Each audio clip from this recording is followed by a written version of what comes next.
One day, Buddha was in an assembly when a man walked in looking furious. He thought Buddha was doing something wrong. He was drawing a huge crowd and people would just go to him and meditate.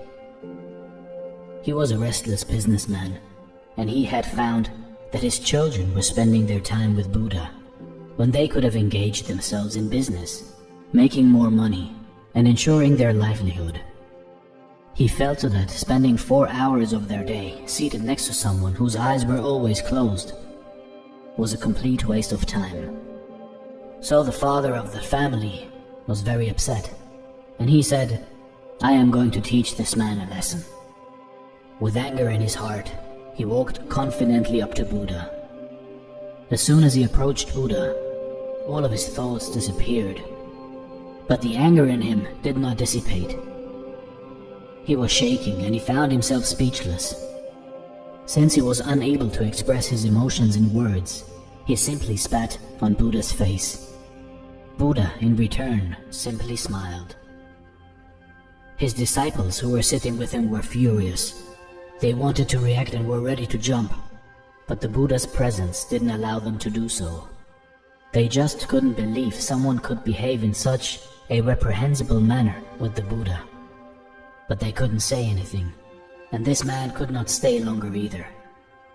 He noticed his action had not drawn any reaction from the people around him, and the Buddha had simply smiled in return. A few minutes later he thought, "If I stay longer, I will burst, I will explode." So he walked away. Once he returned home, he couldn't erase the image of the smiling Buddha from his mind. For the first time in his life, he had met someone who had such an extraordinary reaction to such a disrespectful act. He could not sleep all night, and his whole body underwent a transformation. He was shivering, shaking. He felt as though his world had collapsed. So the next day he got up and went and fell at Buddha's feet and said, "Please forgive me.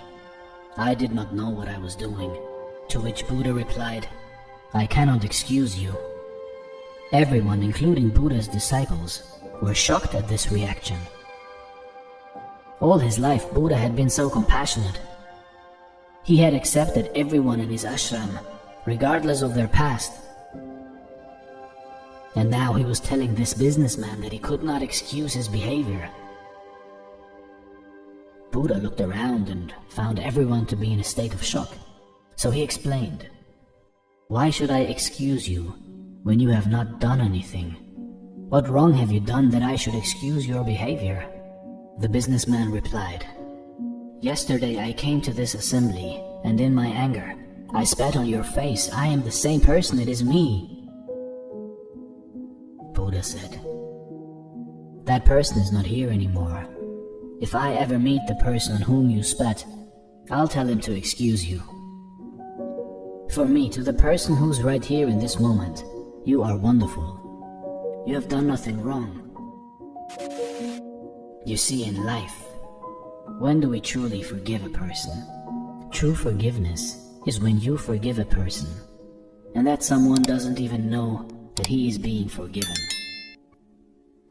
That person shouldn't feel guilty for his deed. This is the right kind of forgiveness. If you forgive someone and keep reminding them about their mistake and make them feel guilty all the time, then in truth, you've simply not forgiven them yet. Guilt itself should be enough punishment for a person.